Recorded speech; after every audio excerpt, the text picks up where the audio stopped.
Now student C similarity of triangles. Triangles की similarity क्या होती है? इसमें भी सेम दो ही कंडीशन हमें देखनी है, सेटिस्फाई होनी चाहिए। वो कंडीशन क्या है? Their corresponding angles are equal.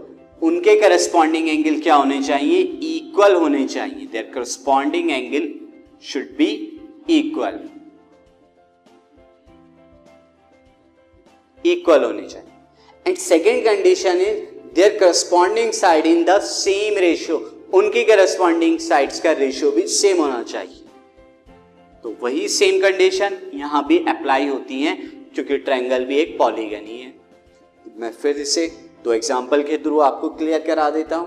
दोनों कंडीशन से एक ट्रायंगल लिया मैंने ABC, एक ट्रायंगल लिया मैंने PQR।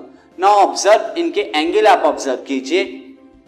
Angle A this 80 degree is equal to angle P 80 degree. Angle B this 65 degree equal to angle Q 65 degree.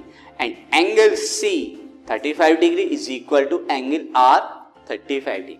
यानी उनके करस्पॉन्डिंग एंगल तो इक्वल हो गए। अब क्या करस्पॉन्डिंग साइड का रेशियो भी सेम है? तो वो देखना पड़ेगा।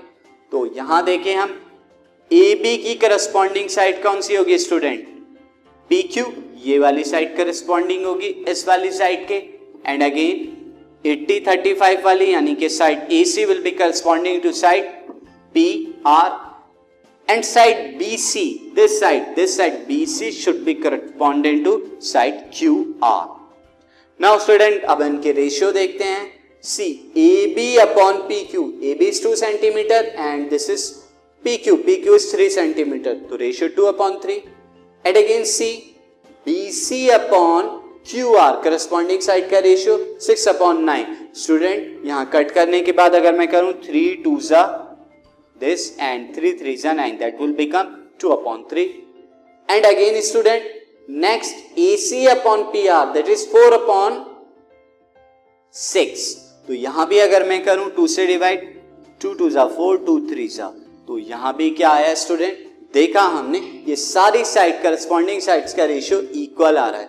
तो दोनों कंडीशन यहां पे क्या हो गई? सेटिस्फाई हो रही हैं। तो मैं बिल्कुल कह सकता हूं triangle ABC and triangle PQR, इसके अंदर corresponding angle equal, corresponding side same ratio में। करस्पॉन्डिंग साइड क्या होगी? सेम रेशियो में। तो बिल्कुल triangle ABC is similar to triangle PQR। ये क्या होगा? बिल्कुल सिमिलर होगा।